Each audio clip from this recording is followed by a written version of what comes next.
আসসালামু আলাইকুম। New Bangla TV এবং ডিবেট উইথ রানা চ্যানেলের পক্ষ থেকে সবাইকে স্বাগত জানাচ্ছি। আমি রেহনুমা জয়ী। শুরুতেই সংবাদ শিরোনাম। নাশকতার বিশ্বাসযোগ্য প্রমাণ পেলে দৃঢ় পদক্ষেপ নেওয়া হবে, সরকারের বিবৃতি।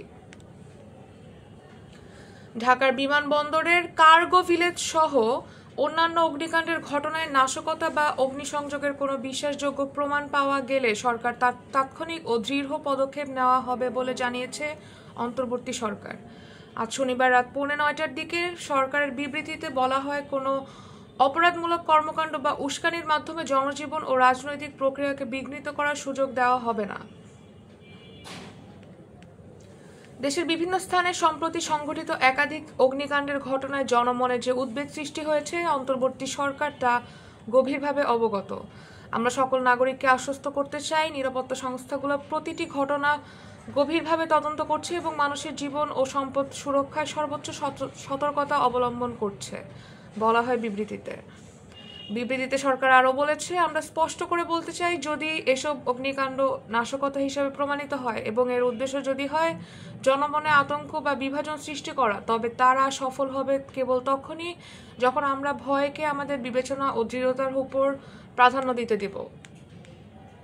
ঢাকার হজরত শাহজালাল আন্তর্জাতিক বিমানবন্দরের কার্গো ভিলেজে আজ বেলা 2:30টায় আগুন লাগে।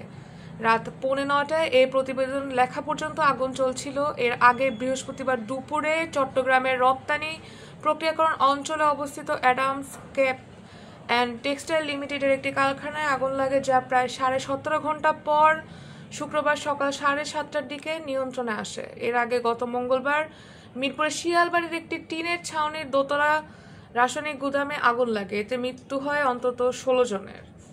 এসব পরিপ্রেক্ষিতে আজ অন্তর্বর্তী সরকারের বিবৃতি দেওয়া হয়। এতে বলা হয়, বাংলাদেশ অতীতেও বহু কঠিন সময় অতিক্রম করেছে। আমরা ঐক্য, সংযম ও দৃঢ় সংকল্প নিয়ে আমাদের গণতন্ত্রের উত্তরণের পথে যে কোনো হুমকির মোকাবেলা করব। আমাদের ভয় পাওয়ার কিছু নেই।